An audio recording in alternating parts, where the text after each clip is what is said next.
CBSE ने बताया है कि जिन लोगों की अटेंडेंस अगर कम है तो उनका क्या करना है, कितनी अटेंडेंस होनी चाहिए बोर्ड एग्जाम्स में अगर बच्चे अपीयर हो रहे हैं, तो उसके बारे में हम लोग बात करने वाले हैं थोड़ी सी।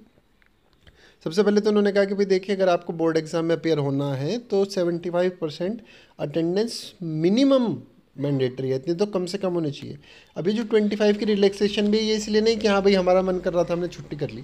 सो there are some specific reasons, जैसे मेडिकल इमरजेंसी हो गई, आप नेशनल या इंटरनेशनल स्पोर्ट्स में पार्टिसिपेट कर रहे हैं, या और कोई बहुत ज़्यादा सीरियस रीज़न है जिसके लिए डॉक्यूमेंटेशन ज़रूरी है, तभी अलाउ होगा कि हाँ भाई आपको ये जो 25% भी करेंगे।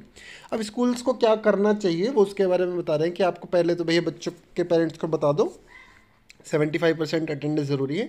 और अगर आप किसी भी रीज़न से छुट्टी ले रहे हैं, बच्चों के लिए बता रहा हूँ, तो वो एप्लीकेशन ज़रूर ले। लीव को ही माना गया है, अगर बिना बताए जा रहे हैं तो वो अलग से एब्सेंसिया माना जाएगा, वो गलत बात है, उसको बिल्कुल नहीं किया जाएगा। अब लीव का बाकायदा कुछ प्रोसीजर है, हर स्कूल को मेंटेन करना होता है लीव का रिकॉर्ड। जो बच्चे लीव आप एप्लीकेशन लिखते हैं कि हमको छुट्टी पर जाना है, ये काम है, उसका रिकॉर्ड स्कूल्स को मेंटेन करना होता है, और उसका फिर जो है सीबीएसई चेक कर सकता है। अटेंडेंस की मॉनिटरिंग होनी चाहिए, अगर कोई बच्चा कुछ रेगुलरली अपसेंट हो रहा है उसके घर पे पेरेंट्स को बताना चाहिए और उनको चेक करना चाहिए। अटेंडेंस रिकॉर्ड वगैरह मेंटेन होने चाहिए, और प्रिंसिपल्स को उसको नोटिस करना चाहिए कि ठीक से हो रहा है कि नहीं। अगर बच्चा अपसेंट हो रहा है तो पेरेंट्स को बताना है।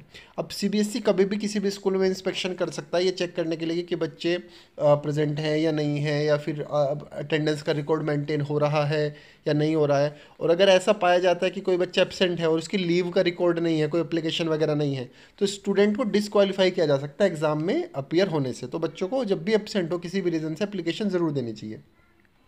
और अगर एक बार कुछ ऐसा हो गया तो उसके बाद में कोई भी अटेंडेंस रिकॉर्ड में चेंज करने के लिए नहीं कहा जाएगा। अब अगर किसी बच्चे की अटेंडेंस कम हो गई तो उसके लिए क्या प्रोसीजर है वो उन्होंने बताया है सीबीएसई ने। आगे देखिए यहाँ पर सबसे पहले तो वो कह रहे हैं कि भाई पहले पेरेंट्स को बता दो, बच्चों को समझा दो कि भाई अटेंडेंस होनी चाहिए, पेरेंट्स को वो बताना चाहिए। दूसरी बात उन्होंने कही कि जो अटेंडेंस है वो कब देखी जाएगी, भाई बोर्ड एग्जाम तो बाद में शुरू होंगे, उससे पहले पता होना चाहिए। तो 1 जनवरी को लास्ट डेट है, 1 जनवरी तक देखा जाएगा कि अटेंडेंस पूरी है या नहीं है।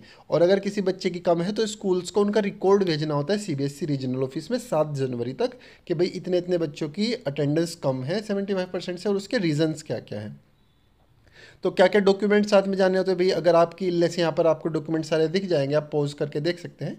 अगर आपको कोई बहुत लंबी बीमारी हो रही है, या किसी पेरेंट का अब डेथ हो गई है, या और कोई बहुत सारे सीरियस रीजंस हैं, तो उसके बारे में, ये गेम्स में पार्टिसिपेट कर रहे हैं और नेशनल इंटरनेशनल लेवल के, तो उसके लिए ये डॉक्यूमेंट्स आपको साथ में लगाकर सीबीएसई रीजनल ऑफिस भेजना होता है।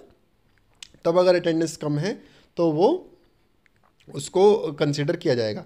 अब डेट टाइमलाइन क्या रहेगी, 1 जनवरी तक तो देखा जाएगा भाई अटेंडेंस वगैरह सब ठीक है क्या नहीं। 7 जनवरी तक रीजनल ऑफिस भेजने हैं वो केसेस जिनकी अटेंडेंस कम है। फिर 15 दिन के अंदर रीजनल ऑफिस उधर से बताएगा कि भाई आपके ये डॉक्यूमेंट कम ज़्यादा रह गए हैं, ये भी आप प्रोवाइड करवाइए।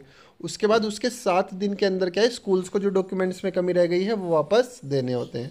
और 7 फरवरी तक क्या है, सीबीएसई उनको अप्रूवल दे देगा कि ये उस बच्चे को एग्ज़ाम दिलवाना है या नहीं दिलवाना है। साथ में एक परफॉर्मा भी दिया हुआ है, इसको भी आप जाके चेक कर सकते हैं, डॉक्यूमेंट आपको मिल जाएगा ऑनलाइन। कुछ और इन्फॉर्मेशन इसके रिगार्डिंग चाहिए हो तो आप मुझे चैट बॉक्स में बता सकते हैं।